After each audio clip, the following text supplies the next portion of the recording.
My name is Tracy Cook, and welcome to the podcast series Victim to Victory.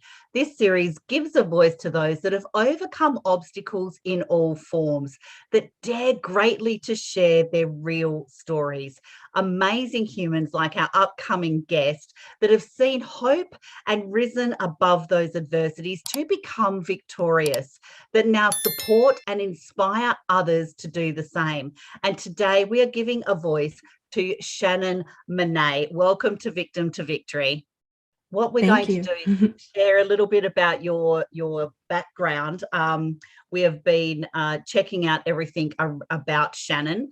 She is 15 years of age, and what the content and the compassion and the passion and the message and the impact that Shannon is making in the world is much more than a 15-year-old, if you don't dare me saying. So who is she? Who is Shannon Monet? Well, I've already told you she is 15 years of age, and she is extremely focused and desires to make a positive impact on today's and the next generation. Shannon has found her value and purpose, and she believes no one should be left alone or feel alone. She wants her story to help the lost find their identity. She believes everyone has their unique purpose and should work to walk into that purpose. And there are many suffering from suicidal thoughts, depression, anxiety, fear, and so much more. And her goal and purpose are to use her voice through social media, graphic design, and capturing visuals on YouTube. Now, she has an incredible and underlying love for people and wants to be the light in the very dark world. That is Shannon Monet. Where does your story start? Well, starting from a little girl, positive seeds were always planted into me. My mother has always had me to say affirmations over my life, which built up my confidence, like saying, "You are strong, you are beautiful, you are loved." And she always built me up. And that helped me as a young little girl. And during my years in kindergarten and first grade, the children would always stare at me. And I'm like, okay, what are they staring at me for? And I just always stood out from the crowd, and I never understood why. And now I know it's because of the confidence that I carried and the boldness that was in me in such a young age. And I didn't care about what was said about me. And the things that people said about me, I really just simply shook it off because I didn't care, because that was how I was raised, to be confident in who you are. And I love myself regardless. But fast forward into elementary school, I moved to this new school in 4th and 5th grade. And at the ages of 9 and 10, my previous school that I went to was very welcoming and very loving. And there were children from all over. And it was very beautiful to see. But as I entered into 4th and 5th grade, I didn't feel as safe there. And I felt like I couldn't be myself. It was just not a welcoming atmosphere as my previous school. And it was not a very diverse school.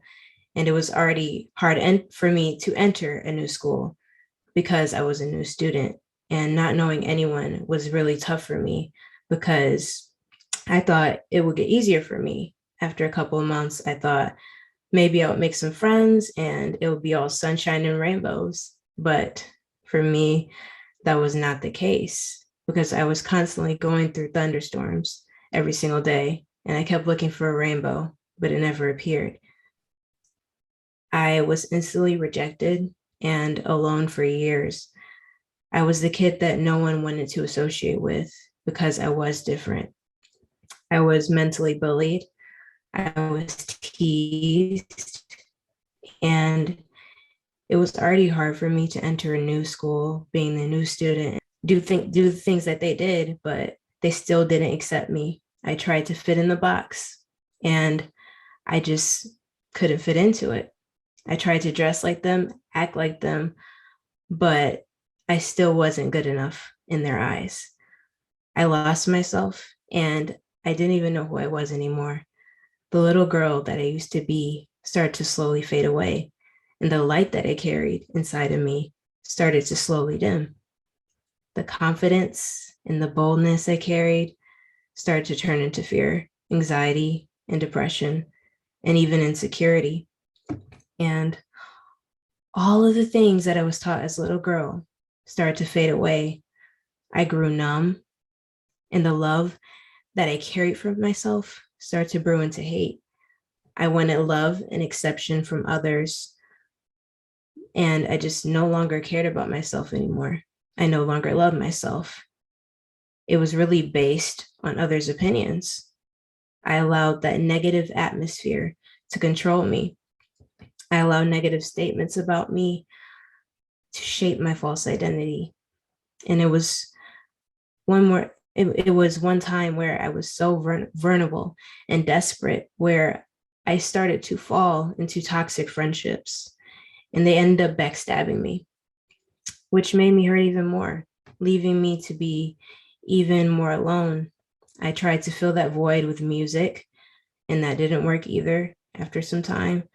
And it was just depressing music. I was feeding my mind with negative words. So first, I was already in a negative and toxic environment in my school. Then I was adding more negativity by listening to those songs. And by doing that, it increased my feeling of depression and suicidal thoughts because I was hearing negativity so much. And it had a really huge effect over my life. I thought the music was helping me, but it really didn't. I was unsatisfied. I was searching for peace, for freedom. And from these thoughts, I was so lonely. I tried going into so many toxic relationships, but it just never worked out. I tried to tell a teacher, that didn't make a difference. And it just was not a good atmosphere for me. And the only thing at this point that was really helping me was talking to God, because I felt like he was the only one who understood me. Every day during recess time and even during lunchtime, I would talk to God because he was the only one I really had. And it was this running track right outside my school, which is where I would talk to God, and which is where I would, just walk and cry there and just talk to him, just telling him how my day went and telling him everything I was going through. So basically, he was like a therapist for me and even a best friend. And it truly felt like he was walking with me in the midst of everything that occurred around me. It was an everyday thing. But it was one night where I got really frustrated and I started crying again to God because I was tired of being alone, and I was tired of not having friends. I was tired of being different, and I hated the feeling of being invisible every day and not important. I was tired of looking at myself in the mirror every day and hating everything that I seen.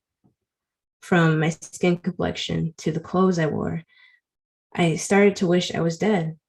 I wanted to end my life that day. But after that moment, all of the things that I was told as a child started to flash back at me. That I was beautiful, that I was loved, that I was special, that I have worth. And God really had to show me that he is with me and is still with me through everything that I go through. And my confidence was automatically restored.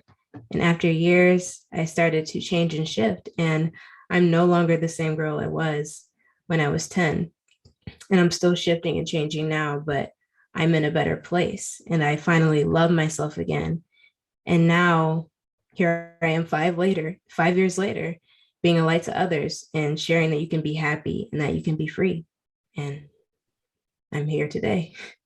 I think that is a powerful story, and so many teenagers, especially as well as adults, but more teenagers as well, with the complications of the world as it is today, will find that so relatable. And I think that's the power in your honesty as well, to talk about those feelings, because sometimes teenagers don't talk about them, do they? No, Mm. Or definitely not. they're scared to talk to their parents about it even sometimes, because, Yes. you know, they're bothering their parents, or they feel like, you know, they're going to be told that they're silly or something like that sometimes as Right. well. So for you shedding light on that we can have these open conversations, it's absolutely amazing. So what are you doing in that kind of space now to be the light to others? Well, I am now on social media. I post daily on Instagram. I like to post encouraging posts to help others, and even videos on YouTube. I like to make inspirational videos, and I'm just going out to the world and sharing my story because I want people to be free. Oh, So definitely. that's I what I'm love doing on that. Want social them to media. be free. Love that. Yes. And with your parents, how are they feeling, knowing that you were kind of struggling and coping at the same time with all of those feelings? What happened as a family dynamic with that information? Well, see, I never told them. So it was very shocking because I to them because I actually was really good at hiding it. And I made it seem like everything was okay at school. So every time I left, probably after I finished crying, I entered to the car and I'm like, okay, school is great. When it really was a tough time for me. And they were just very shocked about it. So yeah, So did they talk you through a lot of this as well? Because your mum, your mum sounds amazing, you know, speaking those she is, yes. affirmations into you, and, you know, letting you really step into your own power. What an amazing mum that is. But She is. what did they do with that information? Did they talk through it with you? Was there conversations as a family around the table type of thing?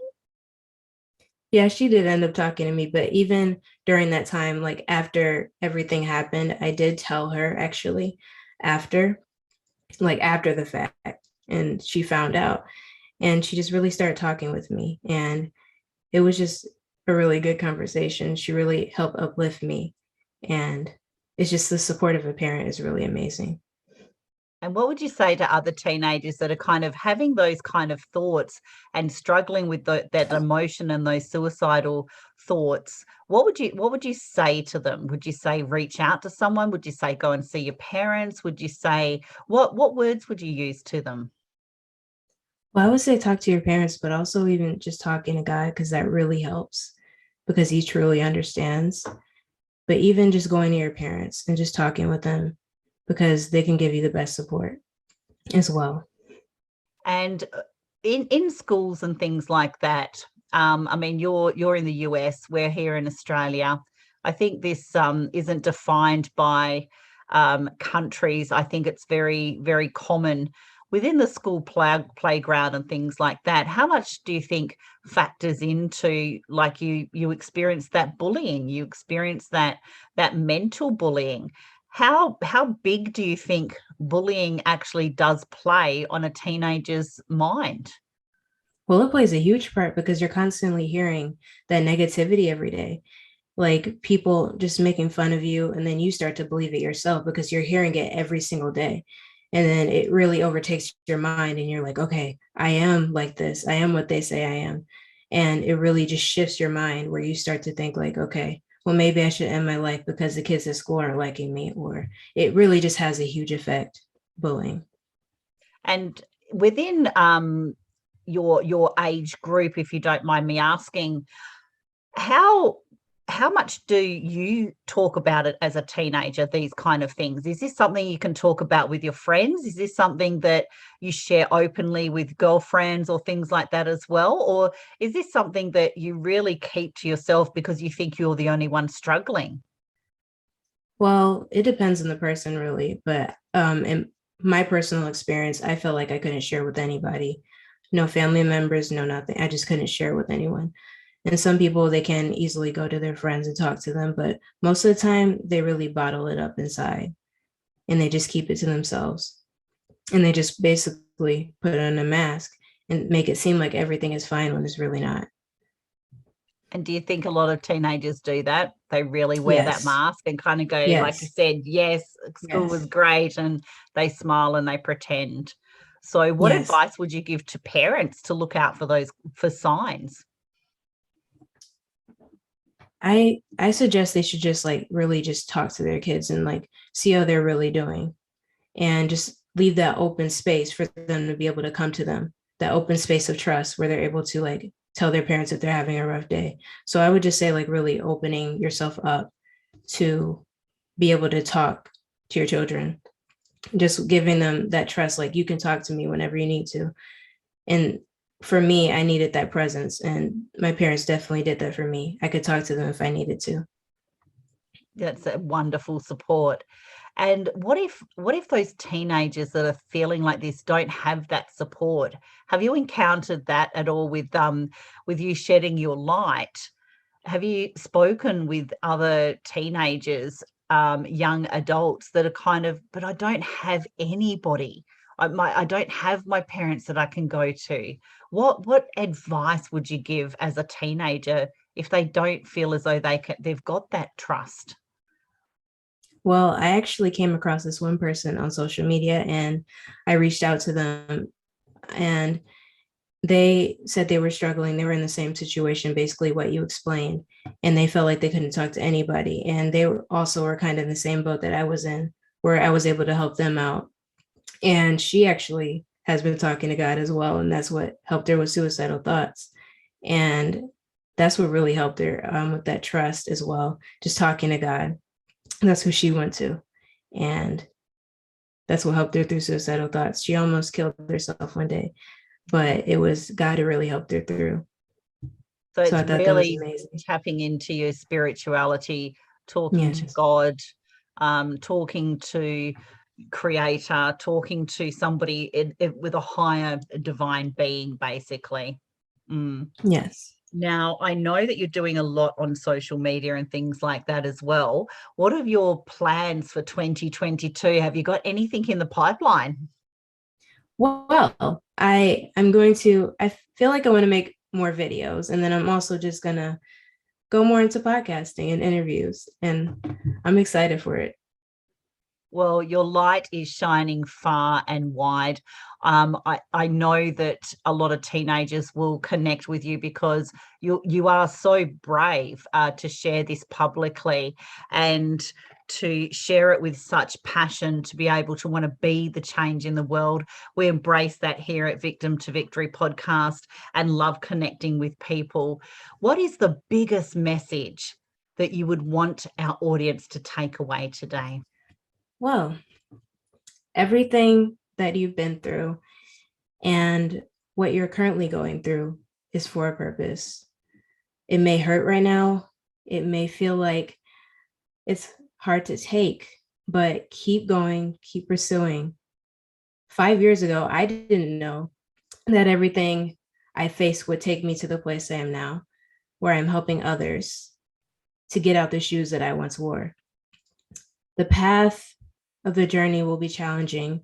There'll be times when you fall, but you must get back up. Don't allow yourself to stay in that place of downness forever, but get up so you can reach the finish line of your destiny. In a race, they have a goal. They face many obstacles, but they have an eagle eye and they have tunnel vision, and they're focusing to get their prize. Well, it's the same with your life. You must keep that tunnel vision, and you must keep that eagle focus to reach your destiny. Your growing moments are what take you into your glowing moments. Keep going, and you got this. Your growing moments take you into your glowing moments. Yes, yes, yes, Shannon. That is so powerful. Thank you so much for being brave to share your story. We'll be sharing where to connect with you. You are so appreciated.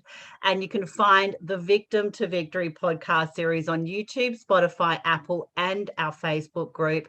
Please subscribe, share, and comment. And make sure that you connect with Shannon. She is changing the world, especially these teenagers, in a world that is unlike anything that we've experienced growing up as adults. And let me leave you with a message of step into your story, figure out who you are, and do it on purpose. Thanks, Shannon.